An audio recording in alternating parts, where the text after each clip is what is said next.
So yeah, my name is Nick Nuttall. I'm the head of communications of the UN Framework Convention on Climate Change, the UNFCCC. You know, we love acronyms in the UN, and that one is one of the most forgettable that you can imagine. But it is the Climate Change Treaty. It's been going since 1992, when there was something called the Rio Earth Summit in 1992, when the world, after the fall of the Berlin Wall, the end of the Cold War, and the world was going to solve all those outstanding problems that had been bubbling around, and now we had the money, and we had the political will, and we had everything to solve all these crises which were being glimpsed around the world. And that's when the UN Climate Convention was established in 1992. I'm going to speak in English. I do apologize. I would say creatively, because it's Creative Mornings, that German is not a UN language, so that escapes me immediately out of the responsibility of speaking it. It's a creative way of saying, actually, I've been 12 months in Bonn, and I can say, haben Sie einen Tisch für zwei Personen, and that's about it. Okay? But that was very creative of me to find it. Do you know how many languages there are officially in the UN? Anybody know? Not you, Anna? No? No? Good, there are 6, and I can order a beer in 4 of them, which is another creative way of deflecting from the fact that I really only speak English and a little French. But anyway, so I'm here to talk about communicating climate change, and you might think that's a really easy topic, because it's very simple, isn't it? You know, the emissions are going into the atmosphere, they're too high, and we have to stop them, bring them back down, and then everything will be okay. So it's a very simple concept, and probably one of the most difficult issues that I've ever faced in my years at the UN to actually get over to a global public in terms of translating the reality, or the scientific reality of what is happening to our world into action. And you may wonder why? Why is it so complicated? And in some ways, I mean, there are multiple reasons. I mean, one is that, well, let me give you a few points which I find fascinating. People that have suffered natural disasters, like, say, a storm event, their houses have been destroyed, and their homes have been washed away by storm surges that have taken out all the power lines and things like that, you would think that they would be more likely to think that climate change is a reality that needs to be dealt with. But actually, a lot of surveys have shown that people that are hit by natural disasters, when they're rebuilding their communities, they are less likely to believe in climate change than they were before. Why is that? Perhaps it's because you don't want to accept that when you're rebuilding your community and trying to bring people back together again, that the same thing could happen again. It's not a good feeling. Women who don't have babies are more likely to believe in climate change than women who do have babies. Isn't that interesting? Why would that be? Is it in part perhaps because if you have a child there, how could you imagine that their future could be worse than the future you've had? Why is it that 23%, if I get the figure right, of Americans don't ever talk about climate change? In surveys, there's about 23% of Americans have never talked about it. And another 20-odd%, and I'll check the figures later, who rarely talk about it. They occasionally talk about it with their spouses, maybe within the family, like it's something illicit. Right?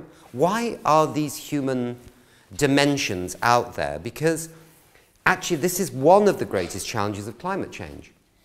It is in the end based on science. If we are acting, it's based on science. Science is a risk assessment. Human beings are not very good at risk assessments.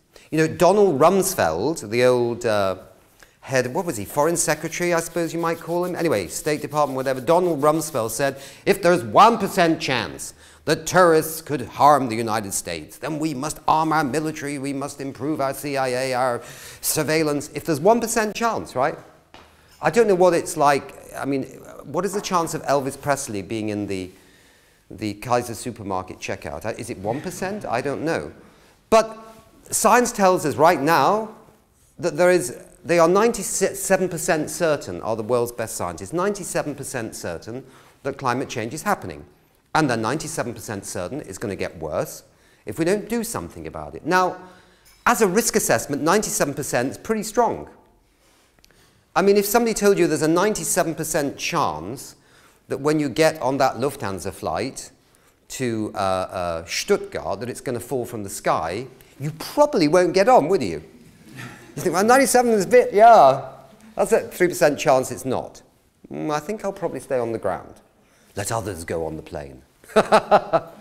So risk assessments are very difficult. So this again is one of the challenges that we face with climate change.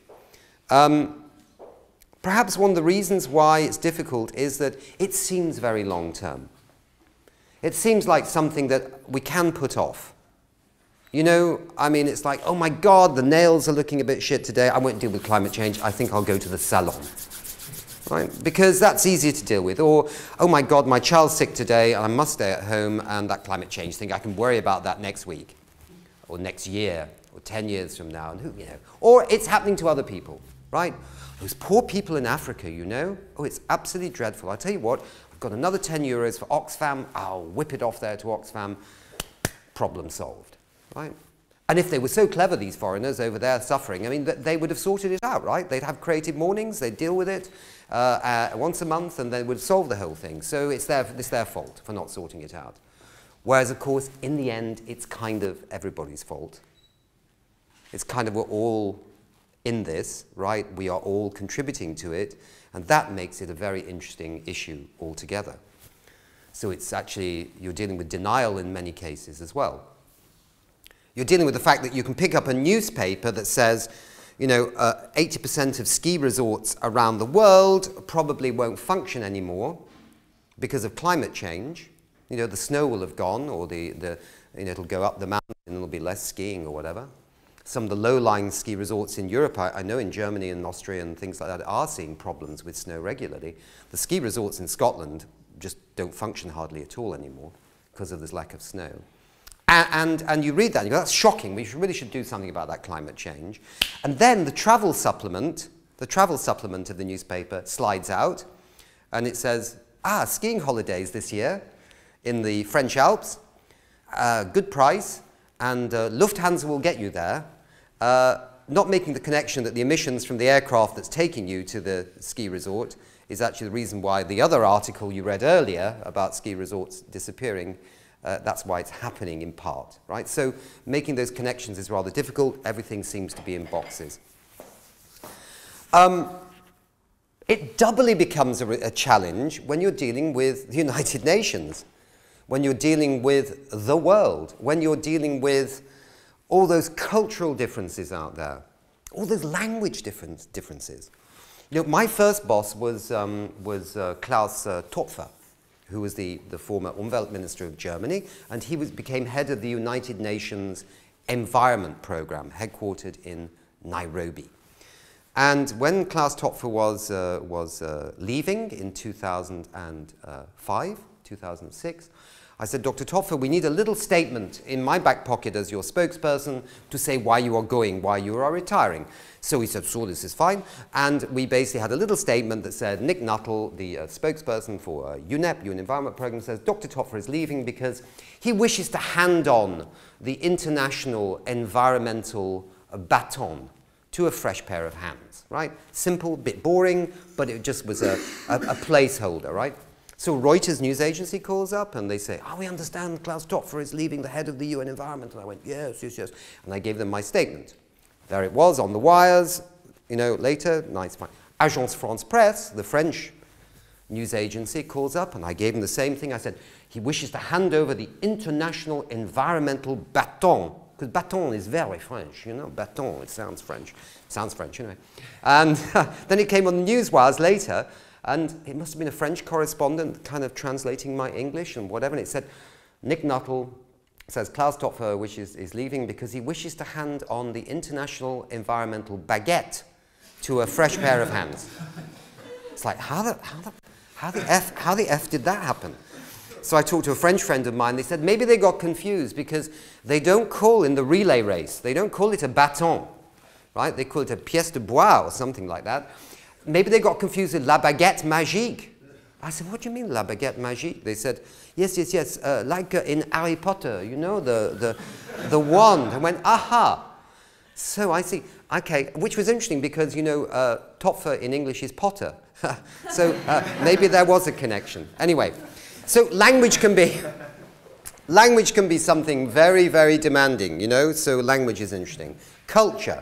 Let me give you another example of how culture can be absolutely fascinating.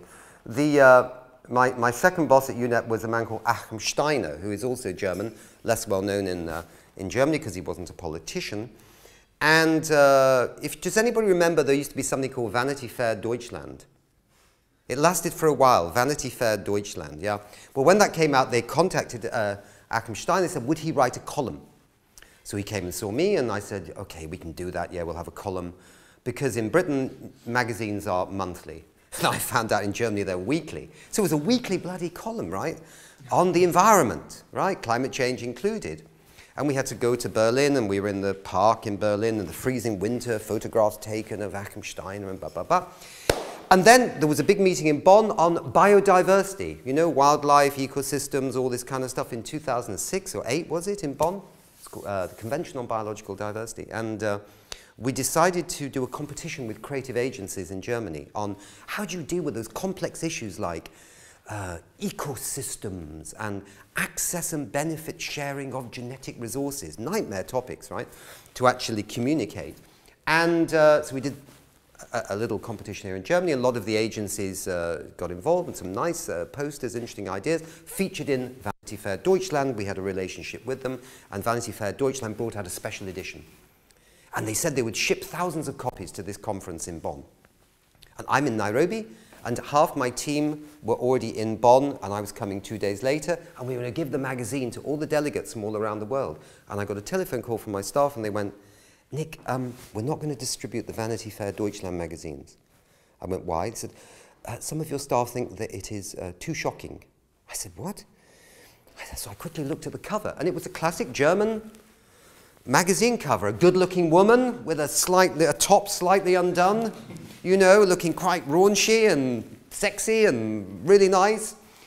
And so I called up, and these are Kenyan ladies, right, who work. They went, no, we cannot distribute that because it is pornography to the UN delegates. I went, well, it's not pornography, right? Because that's how Germans do covers of magazines. I went, no, it's pornography. I said, look, we have to respect cultural differences, right? You think it's pornography, the Germans just think it's a cool magazine cover. So cultural differences also deal with that thing.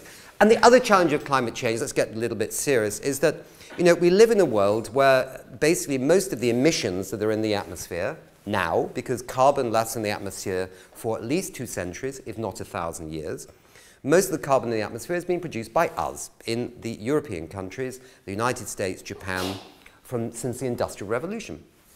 And now you've got all these new countries coming forward, and many are being lifted out of poverty by actually a lot of effort from the UN through something called the Millennium Development Goals.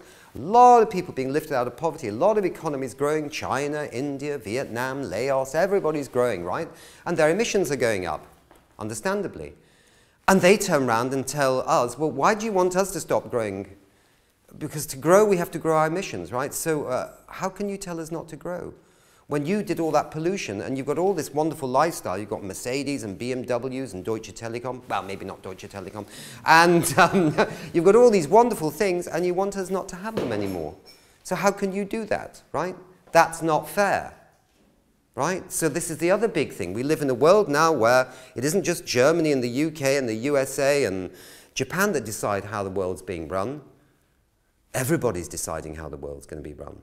And some people say it's not fair because they think dealing with climate change means we have to go back into poverty, the Chinese have to go back into poverty, the Indians have to go back into poverty, everybody has to go back into poverty to save the planet. So the word sacrifice comes in, and some people find climate change scary because they think it requires sacrifice. I will sacrifice, but they won't sacrifice, or they won't sacrifice, so I won't sacrifice. So the word sacrifice has been a big topic in the issue of climate change. So there we are. So climate change is complex, and it's not just the simple thing about getting those emissions down. So how do we sell it? Let me just tell you exactly where we are with climate change right now, okay? We are 10 months from Paris. We are 10 months from the next big climate negotiation. We're 10 months away from the next big moment in which there is an opportunity to seriously deal with climate change. And so my job now, and has been for the last 12 months or so since I've been in Bonn, is to somehow assist governments, but also assist my boss, Christiana Figueres, and assist the UN system in somehow navigating through communications and other things, some dark arts as well, which I can't really go into because they're under the table, but lots of ways of trying to get 190 plus countries to herd all these squirrels through one door that says a better world, right? Dealing with climate change. And Paris is the moment when governments have decided they will deliver a new universal climate agreement. Universal, for the first time, all countries. Little Tuvalu, little Vanuatu, little Samoa, right, through Laos and Vietnam and Chile and Mexico up to USA, Europe. Everybody is supposed to do something, right, to deal with climate change, for the first time ever. And things are going rather well, actually. The reason why you're not probably talking about climate change every morning over breakfast is it's all happening very smoothly, very quietly, with a good sense of optimism and whatever. So this is the good news. And we will get this agreement in Paris in 2015. I'm absolutely convinced. The question is, it won't solve climate change, though. People want it to. People want 2015 to be the moment where the flag is put in the soil, it goes bang, climate change is solved, right? But it's, as I said before, a long-term issue. You're not going to solve this thing overnight because you're talking about changing 2 centuries of economic development built on fossil fuels within a of time. This is something that will only be solved, and we will only know when it's been solved when your baby is born and your baby is grown up. And your baby may look at this thing, you know, crackling, sort of, Nick Nuttall says, and your baby, now being an adult, goes, oh, it was interesting, because they were talking about that in CreativeMornings in 2015, and they did solve it. But we'll only know about 2050 whether we've really done it. So that's one thing to bear in mind when you think and read the newspapers about Paris in 2015. How have we got to this point where the governments seem to be in a point in time where they think they can now do it? Perhaps because, and we discussed earlier, it's very hard to sell climate change on its own. You have to sell it, what it actually means to people. And I know that seems blindingly obvious, but you know, in the beginning we sold it on the science. The science was clear, right? We've got to do it, right? But then, if you don't want to change, then you can be part of the 1% that doesn't believe in it, right? And so can your friend. And people say things like, I was in the shop the other day and the man who sells the newspaper says he doesn't think climate change is real because he talked to a taxi cab driver who said that it's actually a conspiracy by 8 scientists who live, you know, if you don't want to accept it, right, you can find lots of ways not to believe in it, right? But so we sold it on the science, and the science has got clearer. So the science has helped a bit. But we've recently been very blessed with more creative economics. You know, I was on TV, on Chinese TV just recently, and the Chinese were saying, oh, we must do something about climate change. By the way, this was in English as well, not Chinese. That's another UN language that I don't speak. But it was in English Chinese, and she said, but climate change is very important, things very bad, but coal is cheap. Coal, C-O-A-L. Coal is cheap. I went, well, how cheap is it? Oh, it is very cheap.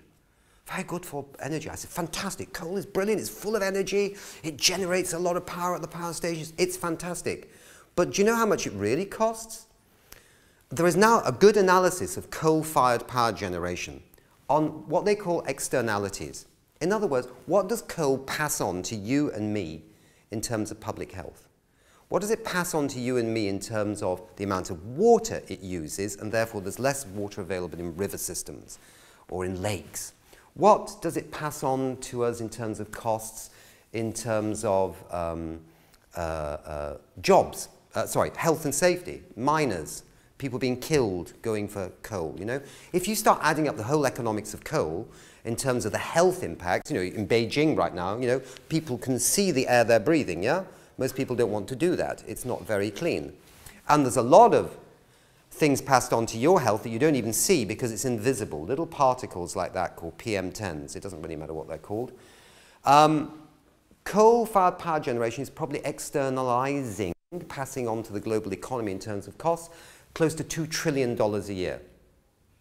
If those coal-fired power stations had to actually pay in their profit and loss for what they externalize in terms of cost to the global economy and the national economies, most of them would not be profitable. So the economics analysis of climate change is also changing, right? What do natural disasters cost, right? What does that cost global GDP? What does it cost if you chop down, it used to be, right, with trees. Trees are very important in climate change, by the way, because they absorb carbon, right? It used to be that GDP, this wonderful thing called GDP, you know, everybody's happy when GDP goes up, everybody's miserable when it goes down. You can do a calculation that if you chop down all your forests, you have a positive improvement in your GDP. Because the trees, of course, is wood, and you can sell wood somewhere else, right? So you can make money by selling wood. You've got no trees left, though, by the way, which means you've probably got very few river systems left. You've probably got no wildlife left. You've probably got no pollinators like bees for your agriculture. When you actually start adding up the economic benefits of forests, right, they're worth more than the wood because they have services that they provide to us. Now, people can now calculate those. The economics can now calculate with quite good reliability the value of a forest in terms of its carbon storage, its sequestration or absorption of water from the atmosphere that then is released by trees and forests into river systems, what the river systems are worth. In Kenya, for example, where I was based, those river systems go to the Masai Mara, one of the world's great wildlife resorts.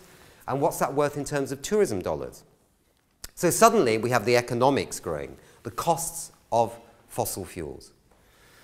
If I stand in London, for example, I will meet people who read the Daily Telegraph newspaper in Britain. The Daily Telegraph readers are on the right of political opinions, right? And they will say to you, oh, those bloody wind turbines, you know, they don't work, you know, wind turbines, they don't work. Or you can't scale them up. Or solar, you know, it's nice, but it'll never generate enough. For. And then you say, well, have you been to Germany? Do you know on any given day in Germany, 50% of their energy comes from renewables? And then the Daily Telegraph reads in Britain go, Germany, that's the strongest economy in Europe. Huh, damn. And then, then you have the other thing where they say, yes, but, you know, renewables are heavily subsidized, terribly heavily subsidized. And you go, do you know how much fossil fuels are subsidized around the world? Why, I don't know. Are they subsidized? You go, yes. It's about $800 billion a year. Most people don't know that. So in other words, what I'm trying to give you a glimpse into is why is the world moving on climate change? Because the science seems to have been accepted by the governments. The economics are shifting. You look right now at the oil price. It's at $40 a barrel. No, it's just gone back to 60, hasn't it, right? So not so long ago, it was over $100 a barrel. Then it shot down to 40, now it's bobbed up to 60, God knows where it's going to go next. Normally, when fossil fuels got down to, say, $40 a barrel, anybody in renewable energy would go, oh my God, right? That's it for renewable energy until that oil price goes up to 100. No, not this time round. The investments this year in fossil fuel, in renewables are continuing just as well globally as they did before. Why? Because the investors now have got it. The investors, the private sector, have suddenly realized, actually, what do we want? We want reliability. So we know that if we're going to invest in the solar power project, that's the cost, that's the life of the project, the fuel is free, so there's no price volatility in the sun. Suddenly, renewables is no longer the gamble it was before. Last time the world tried to get a deal on climate change was 2009, as I said, Copenhagen. A solar panel was 80% more expensive. Wind power was 40% more expensive. Now they have gone like that. Suddenly the private sector sees it. Suddenly the private sector sees that fossil fuels could become redundant in some areas. Right? Why are all the oil companies merging right now? They can't afford to go drilling in the Arctic, which is where they wanted to go. By the way, another absurdity of this world, right? The Arctic melts because of climate change, and they send more rigs in there to drill for more oil to do the same thing, to power the same damage that was going on before. But it's not happening, right? Because suddenly this price volatility of oil is making people rather nervous. And coal is becoming very, very risky, and you can now see pension funds. And it's called the divestment campaign, if you've been watching it. Are we wrapping up now? Oh, shit. OK, I was talking too much. OK, let me wrap it up. So what I'm saying is the world is a bit different to how it was before. It used to be that everyone thought climate change was a sacrifice. Now people are starting to see that climate change, particularly the private sector, that climate change is a danger if they don't deal with it. Supply chains around the world. The military sees it as a risk. At a time of declining budgets of the military, they're worried about more disasters in countries they're supposed to look after. They're worried about that. If you are the captain of a British aircraft carrier that does, do anyone know how, what the miles to the gallon or kilometers to the gallon or a litre an aircraft carrier does? Anybody know? Okay, so it's like 1 inch to a gallon. I can't remember how to turn that into litres. So you would then be worried if you're the captain of an aircraft carrier that any disruption to your supply chain of fuels around the world disrupted by extreme weather events, that would be a nightmare because you're sitting there like a sitting duck in the middle of the ocean with no fuel left because you only do 1 inch to the gallon, right? So lots of people are getting very interested in climate change and dealing with it. Let me try and wrap up here. What are we trying to do with communications? Communications between now and Paris, and has been for the last year, is not about scaring people anymore. People don't want to know anymore. It's not about anymore the economics or the science or anything like that. That seems to have been accepted by those that can make change. What is the issue we're trying to do now? Well, let me plant one final idea in your head. How do we get the global public behind climate change between now and the next 10 months? It's sort of happening, but it's not happening en masse. And I have come to the conclusion that there's actually one word or maybe 2 words that could do that. And I go to New York on Monday to try and persuade the rest of the UN system to get behind this. And it is called love. Now then, you might say, well, we've talked about the economics and the science and everything, love. Now, most British people, if you say, let's have a campaign on love, they go, let's do it, because they associate it with sex. But there are other people in the world that actually understand the meaning of love, and love is about care, and love is about values, and love is about something bigger than just yourself, and love can mean many other things. And I've been trying to seed this idea with the NGOs around the world. Go to a website now it's called For the Love Of. It was launched just a few weeks ago. It's called For the Love Of, and they had some great British actors and actresses reciting Shakespeare's most famous sonnet, "Shall I compare thee to a summer's day, thou art more beautiful than the darling buds of May," linking that to climate change and linking a campaign to For the Love Of. So whatever you love that could be at risk from climate change, why don't you just do the right thing? And it can be for the love of cologne, for the love of a baby, for the love of, I love my wind turbine. You know, I love my solar panel, right? Love. Love, care, responsibility, values that transcend just the narrow selfishness of our daily lives. And strangely enough, so there is a campaign emerging with the NGOs, and I think you may see this moving even further.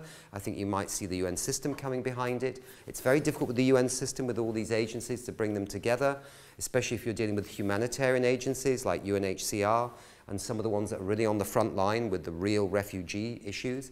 But actually, funnily enough, the idea of love and care resonates with them because I've already checked them out.